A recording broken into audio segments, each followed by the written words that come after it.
marche avec notre pasteur. Merci beaucoup, Petiti. Portez-vous bien, bon voyage. Que Dieu vous protège. Amen. Bon voyage. Bon voyage. Merci. Les amis, bonjour. Petite séance d'actualité pour commencer la semaine. J'espère que vous avez vu le pasteur et l'un de ses fidèles. Voilà, c'était juste pour détendre l'atmosphère. Commençons par ces vœux du président de l'Africa Foot en direction des mères, je dirais ça comme ça. Il a dit bonne fête mes femmes. Il s'agit comme ça de la fête des mères qui venait de se dérouler et le président de l'Africa Foot a songé de le faire également à ses femmes, entre guillemets. Alors, on va devoir célébrer avec le jeune Etienne Eto'o qui va devoir jouer l'année prochaine, la saison prochaine, la Europa League. Oui, il a essayé avec ses coéquipiers à décrocher ce ticket-là pour cette saison. Et la saison prochaine, il pourra donc évoluer sur le plan européen. C'est une première pour lui et ça peut également être une bonne occasion de pouvoir balancer les projecteurs sur lui. Si jamais il bénéficie de quelques minutes de jeu la saison prochaine, en tout cas, je pense que ça pourrait être. Je lui souhaite déjà félicitations et bonne chance, bonne préparation pour la nouvelle saison. De l'autre côté, c'est Brian Song, le fils de Rigobert Song. Il était à la FECAFOOT lors de la tenue de l'Assemblée Générale de la FECAFOOT. Il était avec son père, vous les voyez là en image, et le président de la FECAFOOT aussi.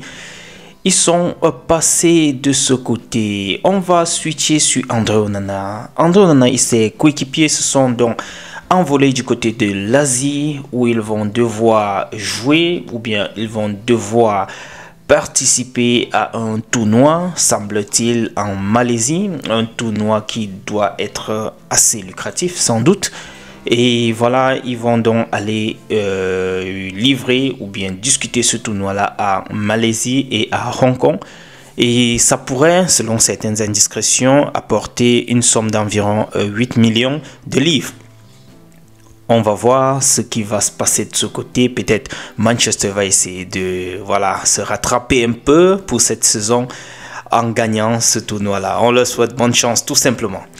On va parler également de l'Assemblée Générale, comme je le disais, avec les quelques résolutions qui ont été prises, parmi lesquelles je vais rapidement vous balancer quelques trois. On va parler ici de l'unanimité des membres présents qui avaient approuvé le compte annuel 2024 au 31 décembre 2024 de l'audit fait par le cabinet Kweko Sari. Kweko Audit Sari, voilà, ça c'est le nom du cabinet.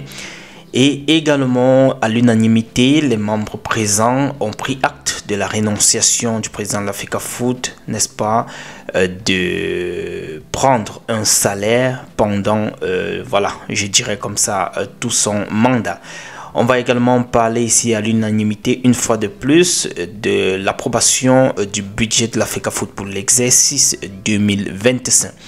Et on va terminer ici avec ces propos. Semblerait-il Samuel Eto'o a parlé sur les membres, n'est-ce pas, de l'association. Il a parlé des arbitres et qui, selon lui, depuis 10 ans, n'ont pas eu à organiser une élection pour renouveler les organes dirigeants.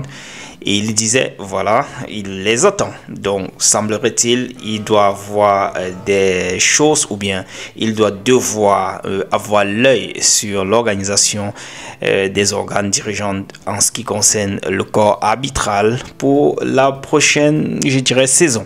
Donc, ça s'annonce un peu chaud de ce côté-là. C'était rapidement vite fait vous partager ces quelques petites actualités au début de la semaine. On va se retrouver sans doute les amis au courant de la journée avec d'autres updates. Je vous laisse et retrouvons-nous à plus tard. Ciao.